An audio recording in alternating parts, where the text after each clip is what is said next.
Yang kita dekati ini tepat atau tidak, yang kita dekati ini mempunyai kekuatan atau tidak, mampu bekerja sama dengan orang lain, sehingga mereka bisa mengerjakan pekerjaan yang lebih penting. Kalau dia masih mengerjakan pekerjaan rutinitas, berarti ya dia sebetulnya belum hebat. Itu paling kata-kata yang sengit ya. Sebetulnya kata menjilat itu menurut kok tidak ada.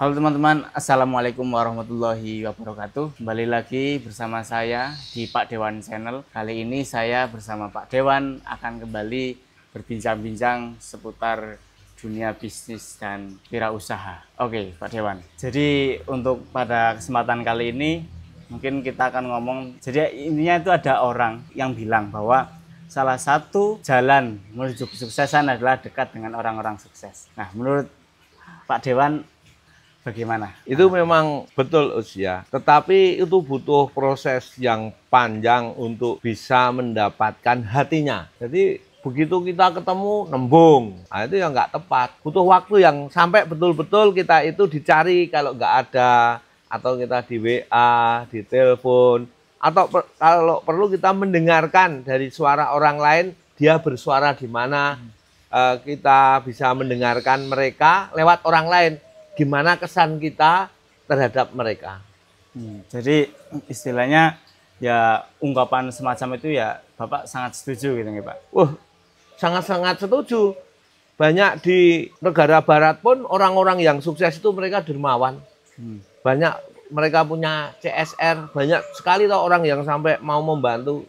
Permasalahannya ada bahasa yang sangat jelek sekali ya, nggak enak didengar. Mereka ini aja bisa setia pada aku, katanya gitu bahasa. Tapi nggak saya terjemahkan ya, itu setia banget sama aku. Kalau manusia sulit. Kalau manusia sulit. Sering pernah dengar nggak istilah seperti itu? Baru ini Pak. Itu karena bagaimana manusia itu kadang-kadang suruh setia itu ya tidak mudah, sangat tidak mudah memang. Apa memang itu biologis ya? Atau memang kodratnya untuk setia, untuk bagaimana saling bisa memberi dan mengerti. Tetapi berdasarkan pengalamanku, waktunya tidak pendek untuk bisa mengambil hatinya. Mereka mau, kan maumu dibantu uang toh. Bukan hanya kata-kata terima kasih, datang, disapa, kan bukan itu. Maumu ya dimodali gitu toh. Nah itu ya menurut pengalamanku bisa, tetapi waktunya itu panjang sekali. Karena ya tidak mudah untuk mendapatkan bantuan uang punya pribadi itu loh. Dan itu seperti orang bikin rapot ya. Mungkin kamu dibantu kecil, kamu bisa ya walaupun ngasih apa, bukan nilai barangnya ya, tapi merasa diperhatikan. Mungkin kamu bisa ngasih pisang 1 lirang, mungkin dia di rumah pisangnya banyak, tapi ada yang memberi itu tetap senang. Kalau nggak percaya, kamu coba aja pada orang lain, kamu beri, pasti dia senang. Apalagi di saat kamu memberi, kamu tidak minta harapan apa-apa, ya memberi saja. Ini yang orang jarang kuat. Tetapi dengan adanya sebuah keyakinan, kamu menumpuk kebaikan, menumpuk perhatian, mereka itu tetap akan bisa membantu. Jadi istilahnya ya betul sekali. Ketika salah satu jalan untuk menuju kesuksesan adalah kita dekat dengan orang-orang sukses. Dan ketika dekat dengan orang-orang sukses pun bukan suatu perkara yang simple gitu ya Pak. Karena biasanya orang yang sukses ya udah memiliki pertimbangan, itu pemikiran yang kompleks, sehingga ketika didekati langsung begitu saja ya nanti bisa salah sasaran gitu. Saya tidak tahu ya, dalam ilmu kemanusiaan itu saya punya beberapa teman, ya mungkin menteri itu ada. Mereka itu bisa akrab sekali, bisa ketawa keras sekali dengan teman-temannya itu. Saya melihat mereka bukan punya tendensi apa-apa.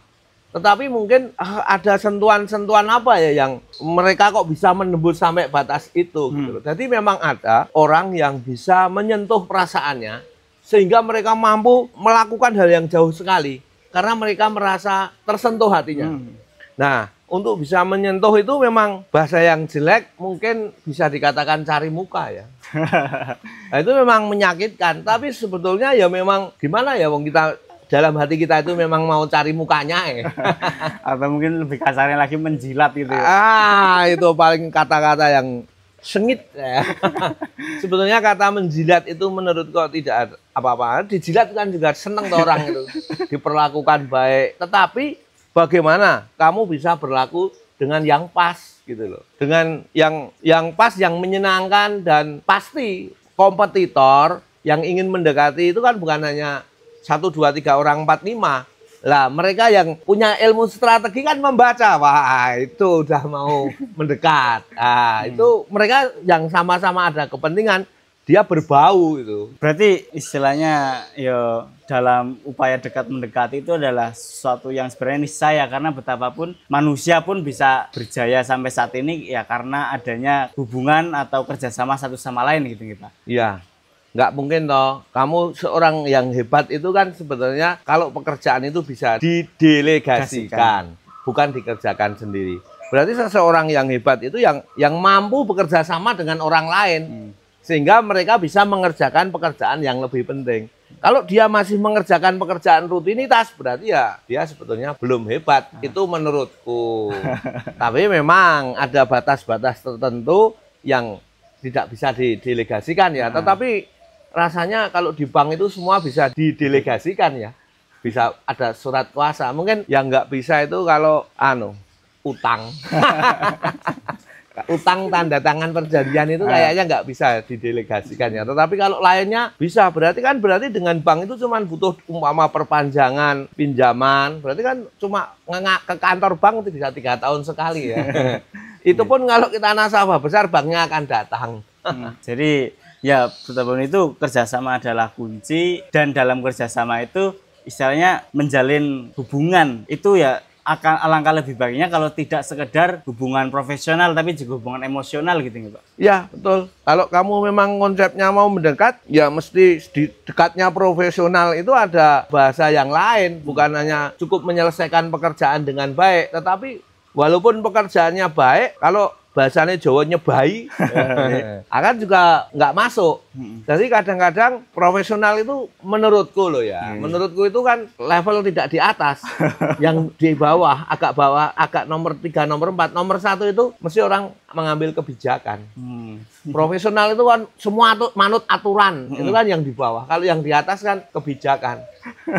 Dan kebijakan ya bisa kita dipertimbangkan. Ya, umpama kayak toko tutup 4:30, itu kan profesional. Tetapi kalau terus yang beli mau habis banyak, masa nggak diladeni? Memberi keuntungan yang lebih banyak. Jadi batas profesional itu kan, umpama kalau kita ke bank ya, mungkin di teller itu profesional sekali ya. Jam sekian harus tutup. Wah, tapi di atasnya ya masih bisa dibuka lagi.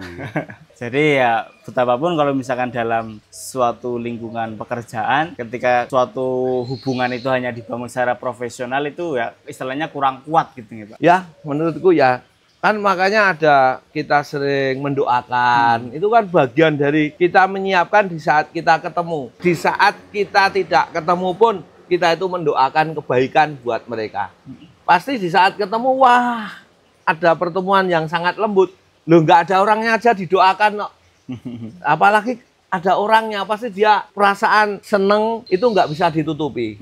Perasaan benci juga nggak bisa ditutupi. Jadi ketika suatu hubungan itu tidak sekedar profesional tapi juga emosional, itu istilahnya akan memberi kekuatan yang lebih gitu Pak. Ya, jadi itu memang karunia Tuhan mungkin ya. Jadi seorang yang kita anggap tidak bisa berteman dengan kita, dia bisa ketawa cekikian dengan teman-temannya yang lain loh. Sering menemui nggak yang? Nah, sering sekali. Sering toh. Dengan kita nggak bisa, tapi dengan orang lain, wah dia bisa seneng banget. Nah, dari jauh, wah gitu udah. Negor padahal kalau ketemu kita mungkin diem aja. Terus mungkin ya sebelum itu juga, dan tadi kan dibilang bahwa proses untuk bisa dekat itu ya bukan proses yang singkat. Mungkin bahkan bisa sangat panjang dan sangat lama. Mungkin sebelum itu dari pengalaman Bapak pribadi mungkin ada nggak sih sikap-sikap yang salah atau cara-cara yang salah ketika berhadapan dengan orang yang akan sangat menguntungkan ketika kita dekat dengannya gitu? Oh, banyak sekali. Mama gini ya, kadang-kadang kita mau mendekati seseorang itu tidak cukup mendekati yang kita tuju, juga harus mendekati kiri kanannya. Karena apa? Kiri kanannya itu juga sering menjelek-jelekan kita. Kalau kita nggak hati-hati, ya memang capek sekali. Jadi yang pelajaran selanjutnya itu adalah yang kita dekati itu tepat atau tidak. Ini juga suatu konten tersendiri, Mas. Konten tersendiri. Yang kita dekati ini tepat atau tidak. Yang kita dekati ini mempunyai kekuatan atau tidak. Ini suatu permasalahan tersendiri. Jadi di saat kita mendekati itu kadang-kadang kalau kita baik sekali mungkin ya, tapi itu juga tidak mudah. Kita harus mendekati yang ini, harus mendekati bawahnya. Kalau bahasanya itu ada yang dekati dari bawah sampai atas. Dari bawah sampai atas. Ya, itu memang sangat melelahkan sekali. Tapi kalau berhasil, wah, kayak cita-cita kita sudah selesai. Jadi salah satu cara yang salah yang sering mungkin dilakukan oleh banyak orang ya ketika dia ingin dekat dengan si A gitu, tapi dia tidak memperhatikan juga si B, si C yang notabene dekat dengan si A itu. Ya, jadi memang bagaimana how manage to boss apa-apa ya istilahnya itu, memanajemen bos itu. Memang tidak mudah. Bukunya aja ada satu buku sekian itu bagaimana kita memperlakukan mereka. Itu belum bagaimana kita dapat utangan dari mereka loh. Ya lah. Itu belum dapat sampai kita bagaimana mereka mau memberi fasilitas kepada kita. Tetapi kalau kita sungguh-sungguh, kita mau belajar, kita mau berusaha, saya yakin kok bisa. Walaupun ya itu, siapkah kita untuk disakiti? Siapkah kita untuk merebes mili?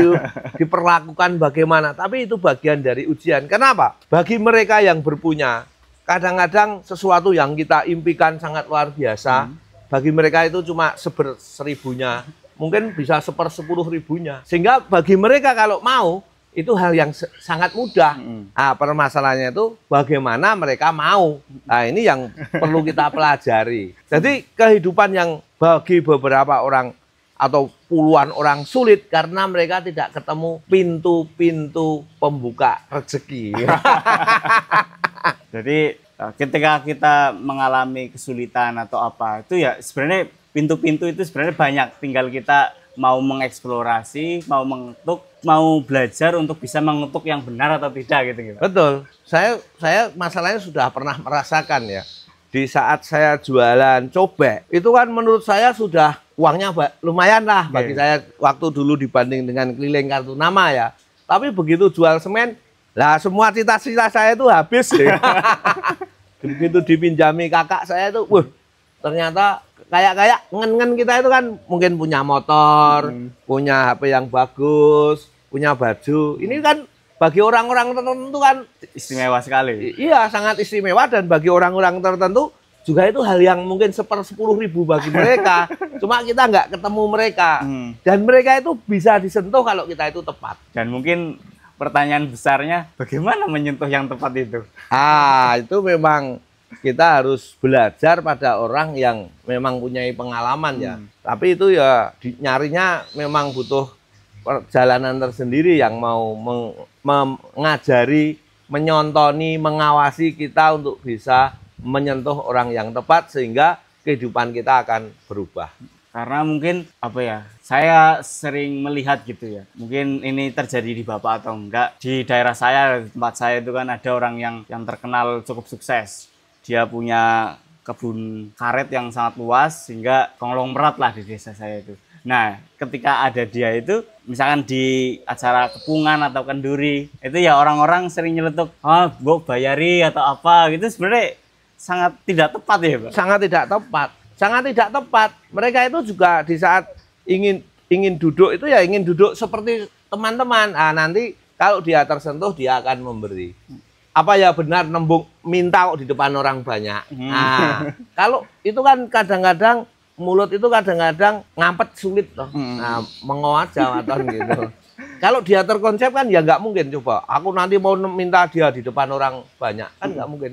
Datang ke rumahnya baik-baik. Tapi ya karena yang ngajari nggak ada ya memang sering terjadi seperti itu. Dan sebenarnya itu ketika melakukan hal itu kesalahan yang fatal gitu, Pak. Sehingga maksudnya ketika kita malah mengeluarkan gitu, apalagi di depan banyak orang, itu malah istilahnya bagi orang yang sukses itu menjadi istilahnya ini orang jangan sampai deket-deket gitu, malah ingin dijauhi gitu Pak? Ya, karena mereka itu sudah kulino.